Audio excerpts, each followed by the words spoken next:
शहर में हर्षोल्लास के साथ मनाया गया दीपोत्सव पर्व। लक्ष्मी पूजन के बाद एक दूसरे को दी गई शुभकामनाएं।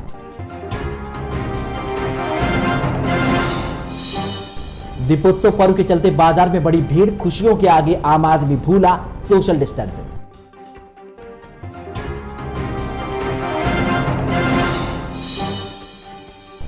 शुद्ध के लिए युद्ध अभियान के लिए टीम पहुंची ब्यावर। मिठाई की दुकानों का किया गया औचक निरीक्षण।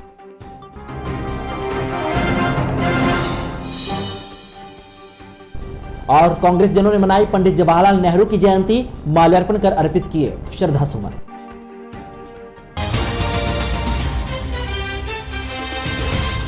नमस्कार, जिसका न्यूज में आप सभी का स्वागत है। सबसे पहले आप सभी दर्शकों को दीपावली पर्व की हार्दिक शुभकामनाएं। शहर में शनिवार को हिंदू धर्म का सबसे बड़ा त्योहार दीपावली हर्षोल्लास के साथ मनाया गया। इस मौके पर शहरवासियों ने अलग अलग लग्नों में माता लक्ष्मी की पूजा अर्चना करते हुए वैभव और सुख समृद्धि की कामना की। लक्ष्मी पूजन के दौरान लोगों ने घरों में पारंपरिक रूप से मां लक्ष्मी को चपड़ा सठेली का भोग लगाते हुए मन्नतें मांगी। लक्ष्मी पूजन के पश्चात सभी ने अपने रिश्तेदारों, इष्ट मित्रों सहित शुभ चिंतकों को दूरभाष के माध्यम से दीपोत्सव की शुभकामनाएं दी। हालांकि इस साल राज्य सरकार की ओर से पटाखों की बिक्री और पटाखे चलाने पर रोक के बावजूद घरों के आगे आतिशबाजी तो नहीं की गई, लेकिन लोगों ने अपने अपने घरों के आगे दीपमालाएं सजाई। इसी प्रकार व्यापारियों ने भी अपने अपने प्रतिष्ठानों पर मां लक्ष्मी की पूजा अर्चना करते हुए दुकानों के बाहर दीपक जलाए। शहर में शनिवार को दीपोत्सव का पर्व हर्षोल्लास के साथ मनाया गया और इस दीपोत्सव की तैयारियों और आवश्यक वस्तुओं की खरीद को लेकर दिन भर शहर के बाजारों में लोगों की आवाजाही बनी रही। कोरोना संक्रमण के बीच मनाए जा रहे दीपोत्सव के तहत खुशियां बटोरने के लिए लोगों की भीड़ बाजार में दिखाई दी, लेकिन इस दौरान आम आदमी सोशल डिस्टेंसिंग के साथ साथ मास्क लगाना भी भूल गया। ऐसा लग रहा था जैसे देश में कोरोना संक्रमण खत्म हो गया। आम खरीदारों के साथ साथ कई दुकानदार भी अपने परिवार के भरण पोषण के लिए कमाई करने हेतु बेबस नजर आए। सरकारी गाइडलाइन के बावजूद लोगों के मुंह से मास्क गायब नजर आया। उधर बाजार में टेम्पो आदि के प्रवेश पर रोक के बावजूद इस प्रकार के वाहन भी बाजार में नजर आए, जिसके कारण कई बार भीड़ भाड़ वाले क्षेत्रों में यातायात बाधित रहा। रही सही कसर हाथ ठेला संचालकों ने पूरी कर दी। हालांकि रोजगार के लिए सभी को बाजार में खड़े होने का हक है, लेकिन केवल अपने ही रोजगार के लिए अन्य लोगों को परेशानी में डाल देना कहां का न्याय है। बीच पार्किंग में वाहनों के स्थान पर सब्जी सहित अन्य सामग्री बेचने वालों की भीड़ लगातार शाम तक बनी रही, जो कि अव्यवस्था का कारण बनी रही। कोरोना संक्रमण के चलते इस साल राज्य सरकार ने पटाखों की बिक्री पर रोक लगा दी। सरकार की रोक के बाद इस साल बाजारों में पटाखों की दुकानें भी नहीं लगी। उधर सरकार के रोक के आदेश के बाद पुलिस प्रशासन की सख्ती बढ़ गई। मालूम हो कि दिवाली से एक दिन पहले से ही शहर में पटाखों की आवाज सुनने को मिल जाती थी, लेकिन इस बार धनतेरस को भी पटाखों की आवाज सुनने के लिए नहीं लोग यहां पर तरसते दिखाई दिए और पटाखों पर सरकार की रोक की वजह से ब्यावर में करीब 30 करोड़ रुपए का व्यापार प्रभावित होने की संभावना जताई गई।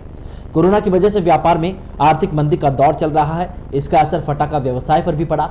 फटाखा व्यवसाय करने वालों को दीपावली पर फटाखा बेचकर अच्छी कमाई करने की उम्मीद थी, लेकिन सरकार के प्रतिबंध लगाने के बाद उम्मीद धूमिल हो गई। दीपावली के 2-3 दिन पहले से ही फटाखों की दुकानें सज जाती थी। बच्चे फटाखा जलाना भी शुरू कर देते थे, लेकिन इस बार पुलिस की सख्ती की वजह से धनतेरस को भी फटाखों की आवाज सुनने के लिए लोग तरस गए। हालांकि बच्चों ने अपने अभिभावकों से फटाखा खरीदने की जिद जरूर की, लेकिन पुलिस का भय दिखाकर जैसे तैसे अभिभावकों ने बच्चों को राजी किया। दीपावली पर कई छोटे व्यवसायी फटाखे बेचकर अपना जीवन यापन करते हैं। ऐसे व्यापारियों की संख्या सैकड़ों में है, लेकिन इस बार वे फटाखा के व्यवसाय नहीं कर पाए। कोरोना की वजह से पहले से ही व्यापार प्रभावित है। ऐसे में व्यापारियों को उम्मीद थी कि दीपावली पर फटाखा बेचकर आर्थिक तंगी को दूर कर लेंगे, लेकिन उनकी उम्मीद भी धूमिल हो गई। इस दीपावली के मौके पर शहरवासियों को 2 नई सौगात मिली। सार्वजनिक निर्माण विभाग ने सेंदड़ा रोड, सतपुलिया और अजमेर रोड का विस्तारीकरण का कार्य पूर्ण कर लिया। दोनों मार्गों का विस्तारीकरण कार्य पूर्ण होने के बाद शहरवासियों की सालों पुरानी परेशानी दूर हो गई है। मार्ग विस्तारीकरण के बाद अजमेर रोड और सेंदड़ा रोड पर यातायात पहले की अपेक्षा कहीं अधिक सुगम हो गया। अजमेर रोड पर गायत्री नगर चौराहे पर गड्ढों के चलते वाहन चालकों को भारी परेशानी होती थी, परंतु अब मार्ग विस्तारीकरण का कार्य पूर्ण होने के बाद लोगों को काफी राहत मिली है। इसके साथ ही अजमेर रोड पर व्हाइट लाइनिंग और डिवाइडर पर रंगाई का कार्य भी किया जा रहा है, जिसके बाद वाहन चालकों को रात के वक्त वाहन चलाने में सहूलियत मिलेगी। सेंदड़ा रोड पर भी मार्ग विस्तारीकरण के लिए किया जा रहा कार्य अब लगभग पूर्ण हो चुका है, जिसके बाद मार्ग पर यातायात पहले से अधिक सुगम भी हो चला है, जिसका सबसे ज्यादा फायदा ग्रामीण इलाकों से आने वाले ग्रामीणों को मिलेगा।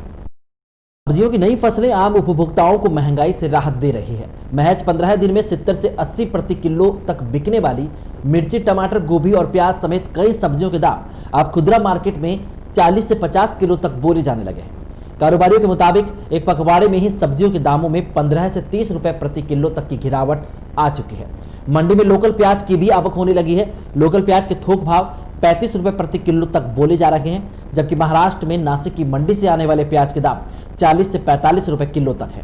प्याज के थोक भाव में करीब 15 से 20 रुपए प्रति किलो तक की गिरावट आई है। ऐसी स्थिति में 15 दिन में ही प्याज के खुदरा दाम 50 रुपए प्रति किलो तक बोले जाने लगे हैं। शहर के थोक व्यापारियों के अनुसार फिलहाल हरी सब्जियों के भाव में ज्यादा गिरावट आई है। इसकी वजह है लोकल स्तर पर सब्जियों की पैदावार शुरू किया जाना।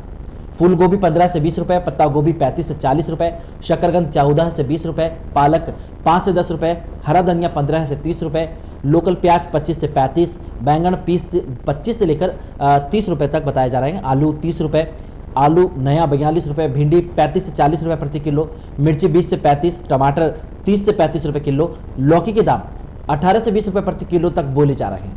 व्यापारियों के अनुसार शहर के अलग अलग मार्केट में से 5 से 10 के अंतराल पर विक्रेता खुदरा भाव में सब्जियों की बिक्री कर रहे हैं। फूल गोभी 30 से 50 रुपए, पत्ता गोभी 50 से 60, शकरकंद 30 से 40, पालक 25 से 30, हरा धनिया 70 से 80, आलू 40, आलू नया 50 से 55, मिर्च 50 से 60 रुपए और टमाटर 50 से 60 रुपए प्रति किलो खुदरा भाव में बेची जा रही है। राज्य सरकार की ओर से इस साल कोरोना संक्रमण को देखते हुए फटाकों की बिक्री पर रोक लगा दी गई है और इसी को ध्यान में रखते हुए शनिवार को नगर परिषद की टीम ने शहरी क्षेत्र का निरीक्षण किया। निरीक्षण के दौरान टीम ने शहर के भगत चौराहा क्षेत्र में एक दुकानदार को फटाके बेचते हुए पाया। जानकारी मिली कि इस दौरान टीम के सदस्यों ने बिक्री के लिए रखे फटाकों को जब्त किया। कार्यवाही टीम में फायर अधिकारी लक्ष्मी नारायण भाटी, जमीलुर रहमान, फायरमैन रमेश सोलंकी, विक्की राठौड़ और रामू सिंह आदि शामिल रहे। ब्यावर ब्लॉक कांग्रेस कमेटी ने शनिवार को देश के प्रथम प्रधानमंत्री पंडित जवाहरलाल नेहरू की जयंती सद्भावना दिवस के रूप में मनाई। इस मौके पर ब्लॉक कांग्रेस कमेटी की ओर से नगर परिषद परिसर में स्थित पंडित जवाहरलाल नेहरू की प्रतिमा पर माल्यार्पण करते हुए उनको श्रद्धा सुमन अर्पित किए गए। कार्यक्रम के दौरान वक्ताओं ने पंडित नेहरू के जीवन चरित्र पर प्रकाश डालते हुए कहा कि नेहरू जी आधुनिक भारत की नींव रखने वाले पहले व्यक्ति थे, जिनकी वजह से आज देश लगातार तरक्की करता जा रहा है। इस दौरान उपस्थित सभी कांग्रेस जनों ने पंडित नेहरू जिंदाबाद के नारे लगाए। कार्यक्रम में ब्लॉक कांग्रेस कमेटी अध्यक्ष सोहन बेवाड़ा, पार्षद रामनिवास सैन, विक्रम सोनी, राकेश साहू, पुष्पांजलि पारिक, उषा लोहिया, सोमदेव साहू, इस्लामुद्दीन नागौरी, फतेह सिंह रावत, कमलेश बोहरा, सोनू चौहान सहित अन्य कांग्रेस जन उपस्थित थे। संयुक्त निरीक्षक सूचना प्रौद्योगिकी और संचार विभाग ने सभी एसडीएम, प्रवर्तन अधिकारी, प्रवर्तन निरीक्षकों को निर्देश दिया है कि one nation one ration card के नियम के अनुसार आधार नंबरों की राशन कार्ड के साथ सीडिंग करना अनिवार्य हो गया है। यह कार्य 25 नवंबर तक करना है और इसके साथ ही सभी ऑफलाइन उचित मूल्य दुकानों को ऑनलाइन किया जाना है।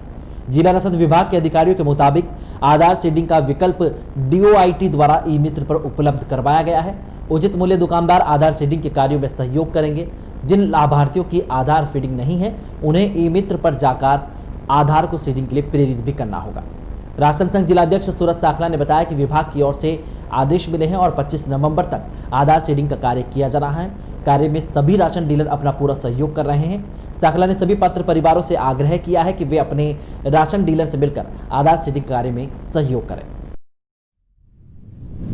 सचिव महोदय, खाद्य नागरिक आपूर्ति विभाग के आदेश अनुसार राजस्थान एवं अजमेर जिले में ब्यावर शहर के समस्त राशन डीलरों को जो Aadhaar seeding one nation one pension के आधार पर जो हमें आदेश प्राप्त किया है, राजस्थान के अजमेर जिले के ब्यावर शहर के ग्रामीणों के सब ने आधार सीडिंग का प्रयोग को अपनी इच्छानुसार पूर्ण रूप से सहयोग कर रहे हैं और आधार लिंक कर रहे हैं। लेकिन खाद्य सुरक्षा के पात्र परिवारों से और राशन कार्डधारियों से हमें अनुरोध है कि समस्त कार्डधारी अपनी दुकानों पर जाकर अपना आधार की सीडिंग कराएं, जिससे कि वन रंग पेंशन राजस्थान सरकार और केंद्र सरकार का जो आदेश है पूर्ण रूप से सफल एवं प्रगतिशील रहे।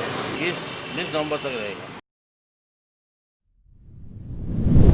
दीपावली के त्योहार के मद्देनजर एक दुख भरी खबर। निकटवर्ती ग्राम दौलतगढ़ सिंगा में किराए के मकान में रहने वाले एक युवक ने फांसी का फंदा लगाकर अपनी जीवन लीला समाप्त कर ली। घटना की जानकारी पर मौके पर पहुंचे मकान मालिक ने इसकी इत्तला सदर थाना पुलिस को दी। सूचना के बाद मौके पर पहुंची सदर थाना पुलिस ने मौके पर पहुंचकर युवक के शव को नीचे उतरवाकर राजकीय मृतका चिकित्सालय की मोर्चरी पहुंचवाया, जहां पर पुलिस ने परिजनों की मौजूदगी में शव का पोस्टमार्टम करवाने के बाद शव परिजनों के सुपुर्द किया। जानकारी के अनुसार फतेहपुरिया निवासी गोपीलाल पुत्र लुम्बा रेगर ने बताया कि दौलतगढ़ सिंघा स्थित उसके मकान में नरेंद्र सिंह पुत्र लादू सिंह और उसकी मां किराए के रूप में रहते हैं। गोपीलाल ने यह भी बताया कि शनिवार को उसे सूचना मिली कि नरेंद्र ने फांसी लगाकर आत्महत्या कर ली और उसके बाद ही गोपीलाल ने इसकी सूचना सदर थाना पुलिस को दी। रेड आर्मी ब्लड हेल्पलाइन की ओर से शनिवार को सतीश रोहिला के पुत्र युविका के जन्मदिवस पर एकेज ब्लड बैंक में रक्तदान शिविर का आयोजन किया गया। इस दौरान रोहिला परिवार के सदस्यों सहित रेड आर्मी ब्लड हेल्पलाइन के सदस्यों ने पीड़ित मानवता की सेवार्थ रक्तदान किया। शिविर के दौरान उपस्थित सभी ने 21 यूनिट रक्तदान किया। इस दौरान रेड आर्मी ब्लड हेल्पलाइन की ओर से रोहिला परिवार हेल्पलाइन सदस्यों का आभार प्रदर्शित करते हुए युविका को जन्मदिन की शुभकामनाएं दी गई। शिविर के दौरान आयुष मुंदड़ा, जेकी साहू, शिव ग्वाला, शैलेंद्र साखला, पंकज भाटी, भगवान सुनील और दिनेश जोशी आदि उपस्थित रहे। राज्य सरकार की ओर से दीपावली त्योहार के मौके पर चलाए जा रहे शुद्ध के लिए युद्ध अभियान के तहत चिकित्सा विभाग की एक टीम ब्यावर पहुंची। खाद्य निरीक्षक अजय मोयल के नेतृत्व में ब्यावर पहुंचे टीम के सदस्यों ने शहर के विभिन्न क्षेत्रों में स्थित मिठाई विक्रेताओं के यहां पर निरीक्षण करते हुए शुद्धता की जांच की। साथ ही मिठाई की दुकान पर मिठाई की निर्माण तिथि, एक्सपायरी तिथि और इनके अंकन का बारीकी से निरीक्षण किया गया। साथ ही बिना मास्क लगाए बिक्री करते हुए पाए गए दुकानदारों को कोरोना गाइडलाइन की पालना करने की हिदायत देते हुए मास्क लगाने के लिए पाबंद किया गया। टीम के सदस्यों ने शहर के चांगेट, ब्रह्मानंद धाम, बेवाड़ी गेट, महावीर बाजार, मालियान चौपड़, अजमेरी गेट और संदरा रोड आदि क्षेत्रों में निरीक्षण भी किया। निरीक्षण के दौरान मोयल के साथ अन्य कर्मचारी और पुलिसकर्मी मौजूद रहे। अभियान चलाया था हमारा 26 तारीख से दीपावली के पर्व देखते हुए 14 तारीख तक आज तक हम निरीक्षण पे हैं। हमने इस बार पूरे जिले में लगभग 150 सैंपल लिए हैं और आज भी हमने लगभग 12% जो मिठाई से निर्मित खाद्य पदार्थ जो बेचते हैं उनके निरीक्षण किए हैं मौके पे। हमने 14 इसको टेस्ट भी कराए हैं और सबको सख्त हिदायत दी है कि माओ खुद का खुद बनाए, बाहर से कोई लाए, मास्क लगा के रखे और लगातार हम पूरे जिले में निरीक्षण कराए। आज भी हमने पूरा मार्केट का निरीक्षण किया है। हिमाचल और उत्तराखंड में विगत दिनों से हो रही बर्फबारी का असर राजस्थान में देखा जा रहा है। बर्फबारी के कारण प्रदेश के तापमान में भी कमी आई है और सुबह शाम सर्दी का असर दिखाई देने लगा है। शहरवासी सुबह और शाम के समय गर्म कपड़ों में दिखाई देने लगे हैं। सुबह शाम के तापमान में आई कमी के कारण मौसमी बीमारियों का भी असर होने लगा है। सर्दी, जुकाम और खांसी के रोगियों में वृद्धि हुई है। इन रोगियों में महिलाएं, बच्चे और बुजुर्ग शामिल है।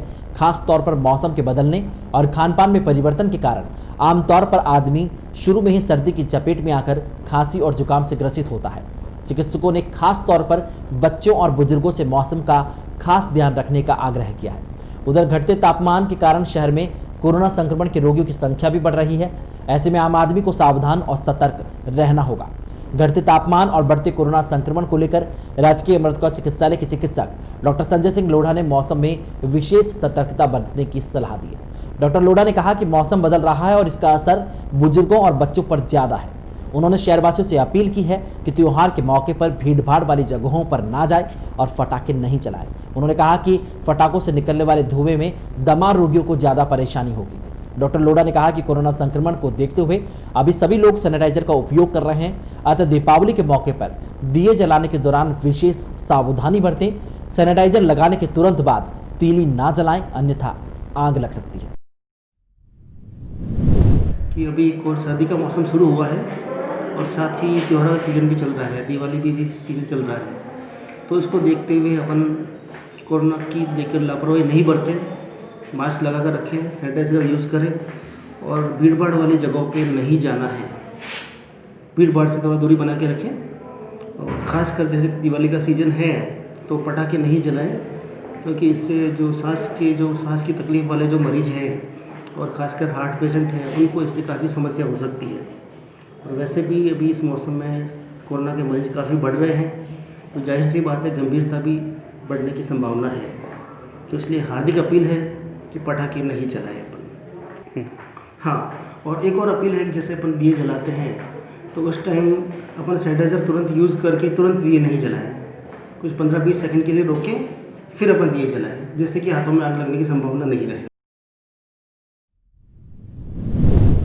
दीपावली पर्व के तीसरे दिन भाई दूज का पर्व मनाया जाएगा। भारतीय संस्कृति में भाई बहन का प्यार अटूट बताया गया है।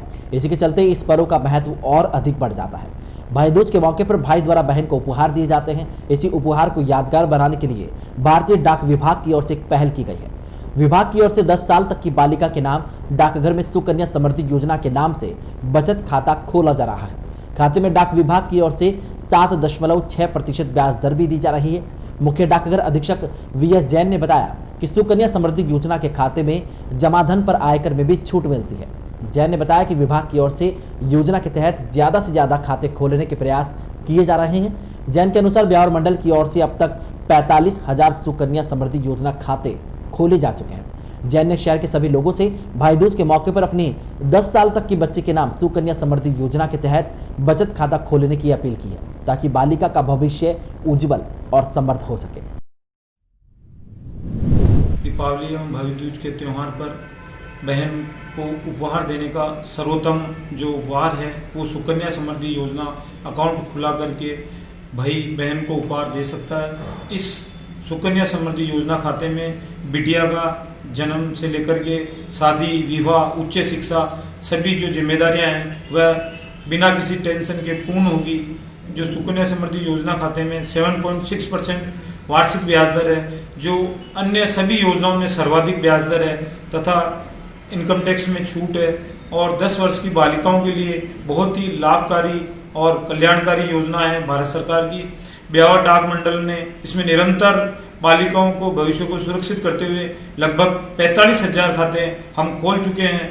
हमारा एक ही लक्ष्य है, ब्यावर मंडल की जो भी 10 वर्ष तक की बालिका है उनका भविष्य सुकन्या समृद्धि खाता खोल करके सुरक्षित करें और हम भी जो भाई दूज का त्यौहार है उसकी पूर्ण सुरक्षा करें। और मैं सभी ब्यावरवासियों से निवेदन करूंगा कि ज़्यादा से ज़्यादा 10 साल तक की बेटियों का सुकन्या समृद्धि योजना खाता डाकघर में खुलाएं और भाई दूज का त्यौहार का जो तोहफा है वो बहनों को दें।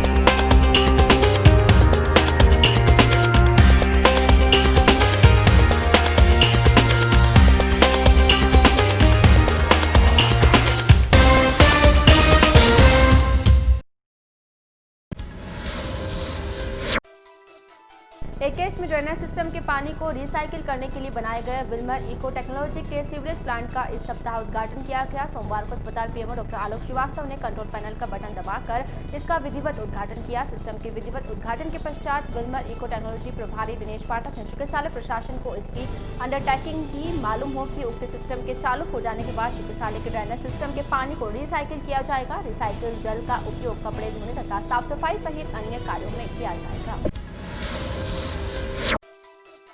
राजस्थान सरकार की ओर से महिला एवं बाल सुरक्षा सशक्तिकरण के तहत कर्तव्य व अधिकार को लेकर वेबिनार का आयोजन किया गया। राजस्थान जयपुर की ओर से आयोजित उक्त वेबिनार में प्रदेश के सीएम अशोक गहलोत सहित अन्य ने अपने विचार रखते हुए ऑनलाइन लोगों से बातचीत भी की। वेबिनार को लेकर सिटी थाने में भी डिप्टी लाल सिंह तथा थानाधिकारी संजय शर्मा के नेतृत्व में विशेष व्यवस्था की गई, जिसके तहत थाने के पुलिसकर्मियों के साथ साथ शहर के विभिन्न सामाजिक संगठनों के पदाधिकारियों ने भी भाग लिया। वेबिनार के दौरान उपस्थित कई लोगों ने इस दौरान ऑनलाइन ही अपनी प्रतिक्रिया तथा विचार भी रखे। शहर में एक बार फिर कोरोना संक्रमितों की संख्या बढ़ रही है। प्रतिदिन 20 से 30 लोगों की जांच रिपोर्ट कोरोना पॉजिटिव आ रही है। सप्ताह मंगलवार को शहर में 49 लोगों की कोरोना जांच रिपोर्ट पॉजिटिव पाई गई। शहर में बढ़ते कोरोना संक्रमण को लेकर शासन तथा प्रशासन भी चिंतित है। आगामी दिनों में दीपावली त्योहार पर बढ़ने वाली संभावित भीड़ तथा संक्रमण को देखते हुए नगर परिषद प्रशासन ने मंगलवार को शहर के सभी सार्वजनिक स्थानों को सैनिटाइज करवाया। नगर परिषद के दमकल वाहनों के माध्यम से मंगलवार को एसडीएम कार्यालय परिसर, न्यायालय परिसर, रोडवेज बस स्टैंड सहित अन्य सार्वजनिक स्थानों को सैनिटाइज करवाया गया। शहर के अस्पताल रोड स्थित नर्सिंग प्रशिक्षण केंद्र के पास क्षतिग्रस्त हुई पेयजल पाइपलाइन से पीने का पानी व्यर्थ बह रहा है। क्षेत्रवासियों की ओर से शिकायत करने के बाद भी विभाग की ओर से ध्यान नहीं दिया जा रहा है, जिसके कारण पेयजल उपभोक्ताओं को भारी परेशानियों का सामना करना पड़ रहा है। क्षेत्रवासियों ने बताया कि पाइपलाइन में लीकेज होने के कारण क्षेत्र में पानी का प्रेशर कम हो रहा है, जिसके चलते लोगों को पीने का पानी भी नहीं मिल पा रहा है। शहर का मुख्य बाजार हो या मार्ग, हर जगह अस्थायी अतिक्रमण की भरमार है। ऐसे में सुचारू यातायात की मुहिम पूरी नहीं हो पा रही है। नगर परिषद दस्ते की ओर से कार्रवाई किए जाने के दौरान हालात में सुधार होता है, लेकिन फिर से वही हालात हो जाते हैं। नगर परिषद की ओर से बाजारों व मुख्य मार्ग पर यातायात सुगम करने के लिए अस्थायी अतिक्रमण हटाओ अभियान चलाया गया। इस अभियान के तहत बाजार में सड़क पर खड़े किए जाने वाले ठेले व दुकान के बाहर रखे सामान को जब्त करने की कार्रवाई की गई। सेंधा रोड स्थित श्री वेंकटेश रंगजी मंदिर में बुधवार को गरुड़ एकादशी पर विविध कार्यक्रम आयोजित किए गए। इस अवसर पर महिलाओं ने 1 साल के प्रतीक के रूप में 365 बत्तियां जलाकर परिवार की मंगल कामना की। मुख्य पुजारी दिनेश शर्मा ने बताया कि कार्तिक बदी एकादशी गरुड़ एकादशी के नाम से भी जानी जाती है। भगवान लक्ष्मी नारायण के वाहन गरुड़ की पूजा आराधना का विशेष महत्व प्राचीन काल से चला आ रहा है। इस दिन जो महिलाएं विभिन्न व्रत पर्व तथा एकादशी आदि से में व्यस्तता के कारण पूजा अर्चना आराधना करने से वंचित रह जाती है, वे इस दिन वर्ष भर की 365 बत्तियों के रूप में भगवान लक्ष्मी नारायण भगवान गरुड़ की पूजा आराधना कर उसका पुण्य प्राप्त करती है। शहर में गुरुवार को धनतेरस का पर्व हर्षोल्लास के साथ मनाया गया। इस दौरान शहर में लोगों ने जमकर खरीदारी की। खरीदारी से बाजार में जमकर धन बरसा। धनतेरस पर खरीदारी का शुभ मुहूर्त होने के कारण शहरवासियों ने सोना चांदी बर्तन वाहन तथा कपड़ों की जमकर खरीदी की। इस दौरान माता लक्ष्मी को रिझाने तथा घर पर धन लाने की परंपरा का भी निर्वहन किया गया। उधर शाम के समय व्यापारियों ने अपने अपने प्रतिष्ठानों के बाहर दीप जलाकर दीपमाला सजाई। दीपमाला के कारण पूरा बाजार जगमग हो गया। शहर के चांदमल मोदी राजकीय आयुर्वेदिक चिकित्सालय के बाहर 13 अक्टूबर 2017 को सामाजिक संगठन एटीएस की ओर से शुरू की गई नेकी की दीवार अपने उद्देश्य से दूर हो रही है। एटीएस सदस्यों की सक्रियता के कारण शुरुआत में तो इसके सकारात्मक परिणाम सामने भी आए, लेकिन धीरे धीरे यहाँ से लोगों का ध्यान हटने के कारण यह दीवार अपने उद्देश्य से दूर होती जा रही है। व्यवस्था सही नहीं होने के कारण कचरा बीनने वाले तथा खानाबदोश लोग यहाँ से दिन भर कपड़ों को उथल पुथल करते रहते हैं, जिसके कारण कपड़े सड़क पर आ जाते हैं। कपड़े रखने के लिए बनाए गए स्थान पर किसी चौकीदार की व्यवस्था नहीं होने के कारण यहाँ पर दिन भर आवारा जानवर बैठे रहते हैं। हिंदू मुस्लिम एकता के प्रतीक माने जाने वाले चढ़ावटा बाबा की उर्स के मुबारक मौके पर कोरोना गाइडलाइन की पालना करते हुए नौजवान कमेटी की ओर से गुरुवार को झंडे की रस्म अदा की गई। इस मौके पर नौजवान कमेटी की ओर से चढ़ावटा स्थित दरगाह पर उर्स का झंडा चढ़ाया गया। प्यावर से ढोल धमाकों के साथ दरगाह पहुंचे कमेटी सदस्यों ने झंडा चढ़ाने के पश्चात देश में अमन चैन व शांति के साथ साथ देश से कोरोना संक्रमण को खत्म करने की दुआ मांगी।